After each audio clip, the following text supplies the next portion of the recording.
যদি কোনো health manager, director, doctor, nurses অথবা কর্মচারী আপনারা যদি দায়িত্ব পালন না করেন, মধ্যস্বত্বভোগীর কাছে আপনারা শরণাপন্ন হন, কোনো সরকারি হাসপাতালে যদি বাইরের থেকে কোনো পরীক্ষা নিরীক্ষা করা হয় অথবা কোনো রুগীকে বাইরের থেকে মেডিসিন কিনতে দেওয়া হয়, ছাত্র জনতা আপনাদেরকে ছাড়বে না। সুতরাং এই হুঁশিয়ারি অত্যন্ত স্পষ্টভাবে দিয়ে যাচ্ছি, আমরা জিরো টলারেন্স পলিসি অ্যাডপ্ট করব। এই রকম অনিয়ম করার জন্য আপনারা নিগৃহীত হলে সেই দায়িত্ব আপনাদেরই নিতে হবে। সকাল থেকে আমরা অনেকগুলি হাসপাতালে দৌড়ে বেরিয়েছি এবং আমাদের যারা এই বৈষম্য বিরোধী আন্দোলন করতে গিয়ে যে ছাত্র জনতা যারা আহত হয়েছেন তাদেরকে এক্সক্লুসিভলি ডেডিকেটেড ওয়েতে একটি চিকিৎসা করার পিছনে কারণ হচ্ছে যে এই যারা এখন ভর্তি আছেন 500-র উপরে, এদের প্রত্যেকেরই মৃত্যুর ঝুঁকি রয়েছে ইনফেকশন থেকে। তো এই ইনফেকশন যদি আমরা প্রিভেন্ট করতে না পারি, আমাদের এই ছাত্রদের কিন্তু মৃত্যু ঝুঁকি থেকে আমরা কমাতে পারবো না। যে কারণে অ্যাটেন্ডেন্টের যারা আছেন তাদেরকে আমরা অনুরোধ করছি, আপনারা হাসপাতাল কর্তৃপক্ষের সঙ্গে যোগাযোগ করে আমাদের সঙ্গে যোগাযোগ করবেন। আপনারা যেটি ওনারা বললেন, প্রত্যেক পরিচালক, প্রত্যেক স্বাস্থ্য ব্যবস্থাপককে আমরা বলেছি, আপনাদের যদি সার্ভিসে কোনো গ্যাপ থাকে, আপনাদের যদি দুর্বলতা থাকে, আপনাদের ট্রলিম্যান যদি টাকা নেয়, আপনাদের পরীক্ষা নিরীক্ষা করতে যদি তারা নিগ্রহের শিকার হয়, ব্লাড ব্যাংকে যদি নিগ্রহের শিকার হয়, তাহলে ছাত্র জনতা কিন্তু আপনাদের উপরে কোনোভাবে ছেড়ে দিবে না। সুতরাং আপনারা আপনাদের অবস্থান থেকে প্রত্যেক পরিচালক স্ব অবস্থানে তার দায়িত্ব যথাযথভাবে পালন করেন, চিকিৎসকরা যার যার যথাযথ দায়িত্ব পালন করবেন এবং প্রত্যেকটি হাসপাতালে একটি অভিযোগ বাক্স খোলা হয়েছে, যেটি লাল একটি অভিযোগ বাক্স থাকবে। যে কেউ যে কোনো হাসপাতালে, সেটি সরকারি হোক বেসরকারি হোক, প্রতারিত হলে পরে সেই অভিযোগ বক্সে অভিযোগ দান করবেন এবং 24/7 হেল্প ডেস্ক থাকবে। এই স্বাস্থ্য ব্যবস্থা ওভারনাইট পরিবর্তন করা সম্ভব না, কিন্তু আমরা যেটি চিন্তা করছি, স্টেটের অনেক বড় দায়িত্ব, যেটি আজকে বলা হচ্ছে বেসরকারি খাতে সরকারি খাতে কেন মানুষের চিকিৎসা ব্যয় বাড়বে, আউট অফ পকেট এক্সপেন্ডিচার এত বেশি হবে কেন? এটা হচ্ছে স্টেটের রেসপন্সিবিলিটি। স্টেটকে দায়িত্ব নিতে হবে সার্বজনীন স্বাস্থ্য এবং চিকিৎসার জন্যে।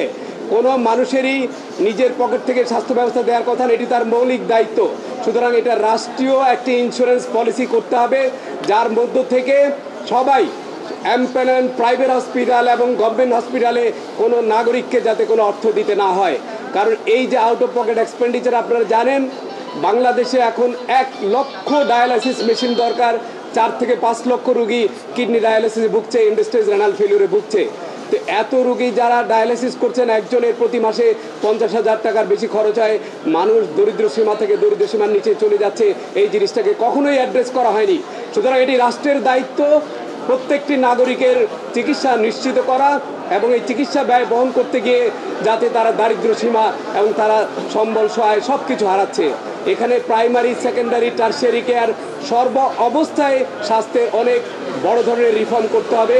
প্রিভেন্টিভ এবং প্রমোটিভ সার্ভিস চালু করতে হবে, কারণ একটা মানুষ গ্রাম থেকে চিকিৎসার জন্য ঢাকায় আসার প্রয়োজন নেই। উপজেলার যে স্বাস্থ্য কেন্দ্রগুলি আছে সেগুলোকে স্বয়ংসম্পূর্ণ করতে হবে।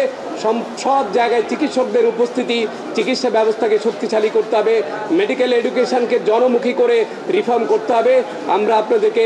আমরা যেই সাহস আজকে পাচ্ছি, ছাত্র জনতার যেই আত্মত্যাগের মধ্যে দিয়ে আজকে আমাদের কাজ করবার একটি সুবর্ণ সুযোগ হয়েছে। এই সুযোগটি যদি অবারিত থাকে, বাংলাদেশের স্বাস্থ্য ব্যবস্থা পরিবর্তন শুধু সময়ের দাবি। আমরা বিশ্বাস করি এখানে একটি বৈষম্যমূলক স্বাস্থ্য ব্যবস্থা তৈরি হবে। যার অর্থ আছে সে চিকিৎসা পাবে, যার অর্থ নাই সে চিকিৎসা পাবে না। এই ধরনের বৈষম্য এখানে চলতে পারে না। যাদের অর্থবিত্ত আছে তাদের হাঁচি কাশি লাগলে আপনারা সিঙ্গাপুরে চিকিৎসা করেন, আমরা সেই স্বাস্থ্য ব্যবস্থা দেখতে চাই না। এখানে রাষ্ট্রপতি, প্রধানমন্ত্রী থেকে উপদেষ্টা সবাই বাংলাদেশে চিকিৎসা করতে হবে এবং সেই ব্যবস্থা এই দেশের জনগণ চায়। আমি বিশ্বাস করি আজকে যারা আছেন তাদের এই আন্দোলন এবং তাদের যে আত্মত্যাগ, অনেকেই মৃত্যুবরণ করেছেন, তাদেরকে আমরা ফিরিয়ে আনতে পারবো না।